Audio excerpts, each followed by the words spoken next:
언제나 필승! 네, 반갑습니다. 필승입니다. 최근에 증시가 상당히 혼란스럽습니다.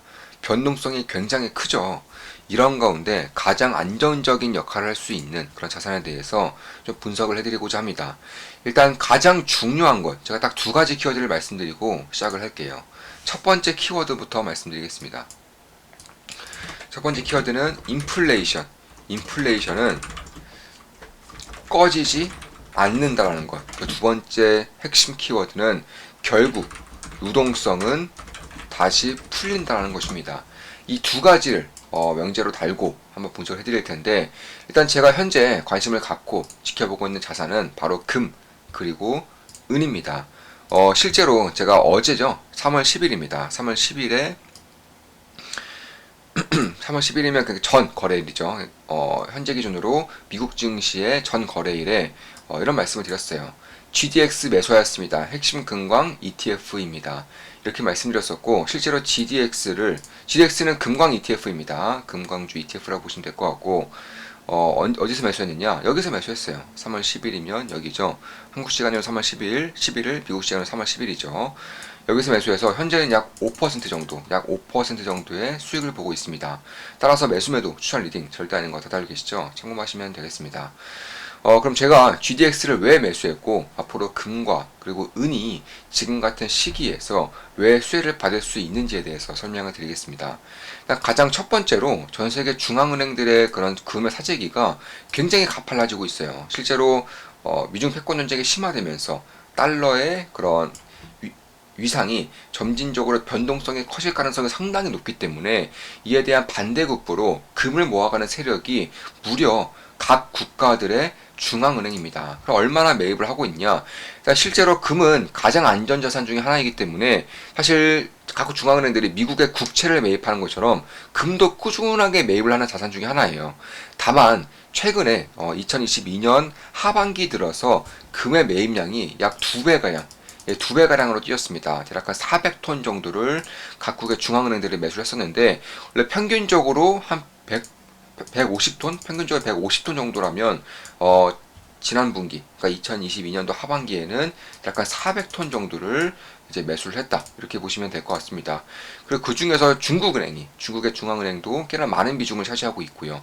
참고로 중국은 미국의 국채를 판매를 하면서, 그러니까 매도를 하면서 금을 사들이고 있다는 것은 사실 위안화의 국제화를 할 때 금이 미국보다 국채보다 훨씬 더 큰 영향을 끼칠 것이라고 예상을 하고 있기 때문에 국채를 팔면서 금을 매입하고 있는 것입니다. 그럼 제가 가장 관심을 두고 있는 그런 인플레이션에 대해서 약간이라도 좀 말씀을 드리면, 일단 미국의 정부 부채는 이미 임계점을 넘어서고 있어요. 제가 텔레그램 방에서 분석방에서 꾸준히 말씀드린 것 중에 하나가, 한국의 가계부채는 이미 임계점을 넘어섰다.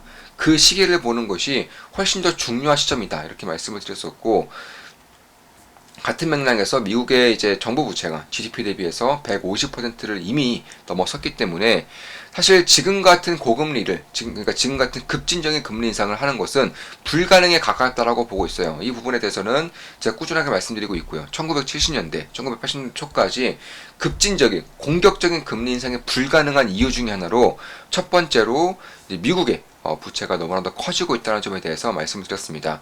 금리가 0.5%씩 오를 때마다 미국의 이자 비용은 수십조가 증가하기 때문에 사실 지금부터는 급진적인 금리 인상이 불가능하기 때문에 결국에는 여전히 미국은 마이너스 실질 금리예요.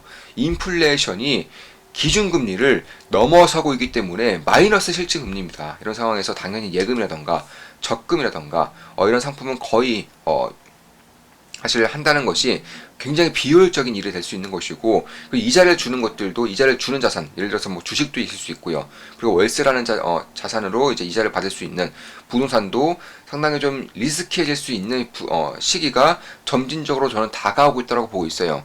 다만 마이너스 실질 금리에서는 오히려 이자를 전혀 주지 않는 자산들이 오히려 빛을 발하는 경우가 거의 대부분입니다. 대표적으로 뭐 금이 있을 수 있고요. 뭐 비트코인도 있을 수 있겠죠.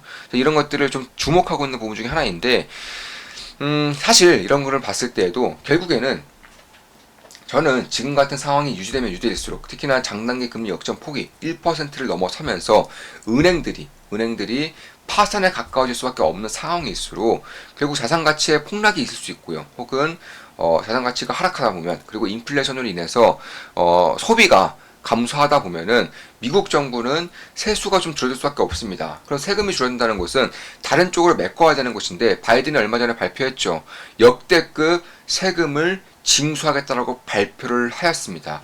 뭐 대표적으로 대한민국 기업에서도 사실 반도체 그런 지원금을 받기 위해서는 초과 이익 부분에 대해선 세금으로 징수를 할 것이다, 이렇게 밝히고 있는 만큼 미국 정부는 결국에는 소비라던가 혹은 자산 가치가 하락으로 인해서 줄어든 세금을 기업들로부터 법인세 형태를 통해서 이제 걷어가겠다, 이런 식으로 밝히고 있는 것이고, 이제는 자사주 매입도 못하게 하고 있죠. 자사주 매입 소각을 할 때에는 세금도 내라, 이렇게 하고 있기 때문에 결국 기업 입장에서는 상당히 좀 어려워지는 시기가 저는 점진적으로 다가오고 있다고 보고 있어요. 다만 그에 비해서 지금 같은 금리 인상이 이어질 경우에는 이자 비용이 지속적으로 증가하기 때문에 저는 결국에는 인플레이션이 꺼지지 않았음에도 불구하고 유동성이 다시금 주입될 가능성이 상당히 높아지고 있다, 이렇게 보고 있습니다. 왜냐하면 연준이 그런 금리를 높일수록 정부가 상당한 압박을 받을 수밖에 없는 것이고, 결국에는 정부 혹은 미국의 다수당이 연준을 압박할 가능성이 저는 상당히 크다라고 보고 있어요. 그래서 이런 것들을 봤을 때 특히 내년에는 미국 대선이 있죠. 그래서 이전에는 저는 높은 확률로 결국 유동성이, 머니 프린팅이 다시금 가속화될 것이고, 이때부터 진정한 버블 장세가 저는 나타날 수 있을 것이라고 보고 있는 겁니다. 따라서 이런 상태가 만약에 가능해진다면 현실화될 경우에는 미국의 달러 가치는 굉장히 큰 폭으로 절하될 가능성이 높은 것이고요. 큰 폭으로 절하가 된다는 것은 그 반대급부인 금이라던가 은에 대한 가치가 상당히 커질 수 있다는 점에 대해서도 좀 염두를 해둘 필요가 있겠다, 이렇게 보고 있습니다. 지금까지는 결국에는 엄청난 혼란이 이제 막 시작되는 것이고, 위기가 번지면 번질수록 자산 가치가 하락할 것이고요. 자산 가치가 하락하게 되면 소비가 줄어들고 세수가 줄어듭니다. 세수가 줄어들고 소비가 줄어들고 경제가 악화되면 미국의 정권, 특히 다수당 혹은 백악관 같은 경우는 상당한 부담을 느낄 수밖에 없기 때문에 연준에도 상당한 압박을 가할 것이라는 것이 제 의견 중에 하나이고, 결국 연준은 자산시장의 폭락함과 동시에, 그리고 물론 겉으로는 당연히 표시는 안 나겠지만 국회 혹은 백악관의 의견을 받아들여서 저는 머니 프린팅이 다시금 한 내년 혹은 올해 하반기쯤부터 시작될 것이다. 특히 자산시장이 많이 하락하면 하락할수록, 혹은 소비가 급격하게 꺼지면 꺼질수록 이런 것들은 훨씬 더 빠르게 다가올 것이라고 보고 있고, 따라서 저는 연준의 그런 정책의 행보, 이런 것들을 보면서 주식시장에 대한 흐름을 봤으면 좋겠어요. 물론 연준에 대한 신뢰가 많이 꺼진 것은 사실입니다. 다만 이렇게 신뢰가 꺼지면 꺼질수록 오히려 반대급부로 연준의 행보를 주목하면서 그들이 어디로 나아가고자 하는지를 주목하면서 투자하는 것이 훨씬 더 안정적인 투자를 할 수 있는 방법이라고 저는 개인적으로 보고 있습니다.